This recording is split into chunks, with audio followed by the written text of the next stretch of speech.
Well, he was down in apartment A, is it? Block A.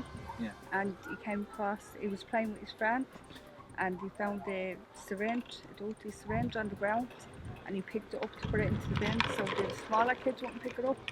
But it went into his hand and he dropped it.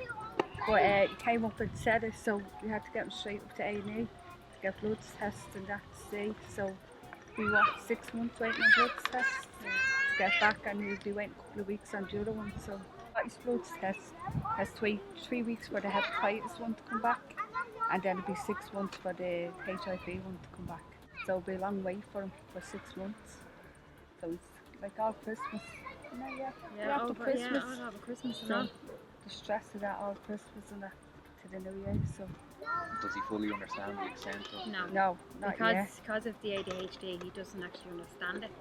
It'll give him you have to give him a little while to try and process that in his mind. And then once he processes that in his mind, he'll get very angry with it. Yeah, he'll just That's what happens with the ADHD. They get very aggressive then, and he could start lashing out then at Jenny as well because of all this. And if that happens, he'd end up having to be brought down to Camden, wouldn't he, to be sedated. Yeah. But with the ADHD, it makes him do impulsive things without actually thinking of the consequences of what he's actually doing.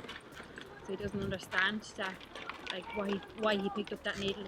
He doesn't understand why he done that. Like, well, when I moved in here first, my 1.5-year-old fell on glass in the grass, and he's left with a scar now on his knee because of that.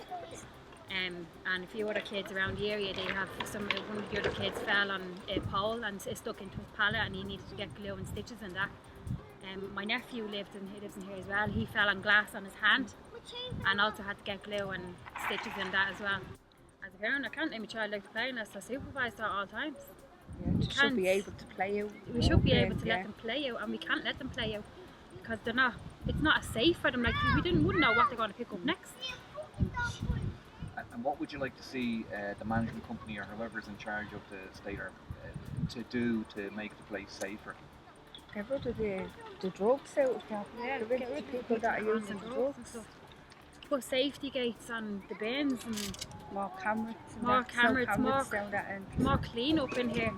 You can see them coming in and in their cars and stuff, and buying that stuff and then going back out, like you'd have jumpers knocking on your door and all, like all hours asking where this person and that person lives and all. Yeah.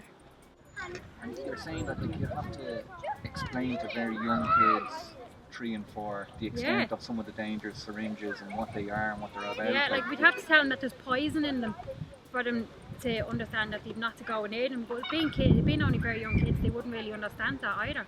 So of course they will still try and pick them up, even though they don't really understand. Like, well, we shouldn't have to do that at that age, like 2 and 3 or 4. They should be a lot older before we. It's not fair on the kids in here.